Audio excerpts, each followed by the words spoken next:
Top quality और consistent performance के लिए सिर्फ सिल्वर पंप नाम याद रखना। સર, હવે પહેલાં સ્ટોક સ્પેસિફિક તમારા રેકમેન્ડેશન્સ જાણી લઈએ. કયા કાઉન્ટર્સ આજે હવે આવા માહોલમાં ફોકસમાં રાખવાના રહેશે? વેલ, હું અત્યારે કોઈ ટ્રેડિંગ કોલની રિકમેન્ડેશન નથી આપી રહ્યો, કેમ કે ડાઇસી મોમેન્ટમ અત્યારે છે અને ખબર છે કે લોઅર લેવલ જો માર્કેટ બતાવશે તો ત્યાં એસા હિટ થવાના પણ ચાન્સીસ છે.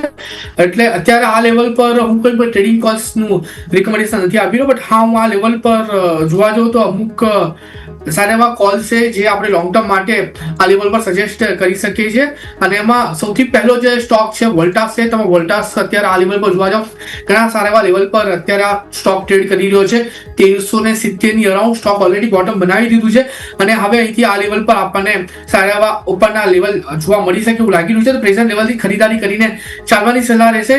ટાર્ગેટની વાત કરીએ તો આવનારા દિવસોમાં આપણને આ લેવલ પર 1470 ને 1470 જો બ્રેક કરે તો 1540 સુધીના પણ લેવલ એઝ ટાર્ગેટ જોવા મળી શકે છે. લો લેવલ પર જે એસએલ આપણે મેન્ટેન કરીને ચાલીશું એને 1330 નો. તો પહેલો કોલ જે છે વોલ્ટાસ પર ફોકસ કરીને ચાલવાની સલાહ છે. અને બીજો જે કોલ છે જેમાં મને એક સારી મોમેન્ટમમાં જોવા મળી રહી છે Indian oil corporation. Medium two long term માટે આ સ્ટોક તમે તમારા પોર્ટફોલિયોમાં એડ કરીને ચાલી શકો છો.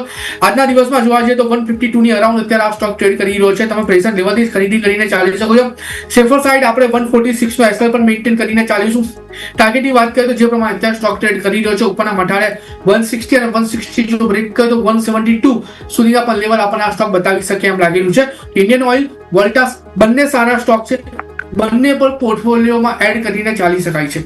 જી બિલકુલ. તો ઇન્ડિયન ઓઇલ અને સાથે સાથે આપણને વોલ્ટાસ કે જેમાં ખાસ કરીને ફોકસ કરવાનું સલાહ રહેશે. ઇવન વોલ્ટાસ ઉપર આગળ પણ સર ઘણી બધી વખત આપણને રિકમેન્ડેશન કર્યું છે. એ બાદ આપણને સારી એવી તેજી પણ સ્ટોકમાં જોવા મળી રહી છે.